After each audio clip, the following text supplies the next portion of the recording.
Hi guys, I am at the Computing Conference 2018 here in London, and we're talking to researchers, participants and presenters, and I'm joined by Jason Madar. Hi, how are you? Good, very good, thank you. So you're working in Canada, British Columbia, at the Langara University, or Langara College. Yes. Can you tell me what department you are working at? I'm actually with the computer science department. I'm also the chair of the web and mobile design development post-degree program there. And what are you working on at the moment? Because you're focusing on education. Absolutely, yeah. So we all teach, right? So when I went back to academia, I decided to look into teaching as kind of specialty. Yeah. The latest thing that I'm working on though is more into K-12 education, where coding is being pushed into K-12. Yeah, it's getting more and more important in schools. Oh, absolutely, yeah. So, but I'm seeing a couple of things. One is that kids need an enticing way for them to learn to code, and teachers need support. Right. Because a lot of these teachers are not computer science trained. So that's a major gap there that needs to be filled. So that's where my work is. A little bit of a mismatch. It needs to be playful for the kids to start and get interested in that field, but also the teachers lack the knowledge they need. Absolutely, yeah. And how do you suggest we solve that?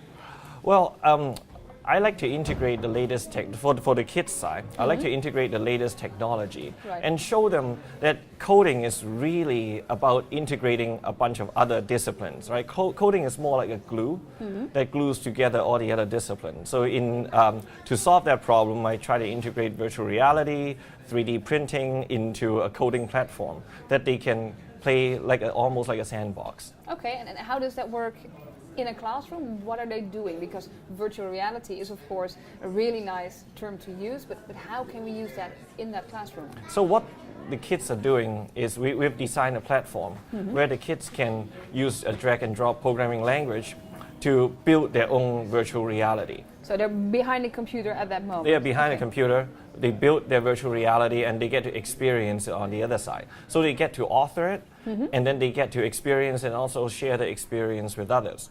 And how do they do that? How do they enter that world? Oh, they use their cell phone and they use those Google Cardboard type and you can put a smartphone in that, Absolutely, right? yeah. And the reason why we chose that is because it's cost effective, right? So a lot of the schools, they have budget issues. So we try to choose the easiest, cheapest technology that could deliver the highest impact. Yeah, because I can imagine it's hard to convince the schools to actually start a program like this. How does that work? Or what is your experience? Well, that's the other side of the coin is, the teacher training, the school, things like that. So our platform is freely available for teachers. It's easy to deploy. It's on a web browser. So that is how we can do it kind of more from a grassroots level. I am also partnering up with a lot of schools back home and hopefully globally at some point. Who knows, yeah. So that's how we're attacking that problem. But it's continually it's a challenging issue. So you actually need a computer in your classroom with internet connection and the cardboard boxes to put your smartphones in. Absolutely. And that's it. Yeah, that's right. That sounds really easy. It sounds easy, but that's still challenging. Yeah. Do you have any results so far? Have you been implementing this solution in classrooms? Yeah. We have curriculum being built, and I'm once again partnering up with a lot of private and public schools. So the results are coming in as we speak. And can you share any of them? Well, I can share a little bit, right? We've been running these things called the Hour of Code type workshops. Yeah, okay. And I've been getting a lot of teachers to high school, elementary school teachers to run these workshops. So what I've been trying to train them, me and my team, when we build a platform, we have input from these teachers, and they have been delivering it. And the kids seem very engaged. So it works. Well, I mean, it's still early days, right? And we're going to expand the curriculum, expand the tools, and that's part of the current effort is to continually improve the tool so that instead of just a 1-hour workshop, we can expand it into like a 14-week, 15-week curriculum of sorts. And what is your goal with the children besides making them interested in programming? Do you have a higher goal or higher aim? Well, the goal here is integration of technology, right? So I mentioned before, coding is just a way to put together a lot of different media and a lot of different information into a digestible form.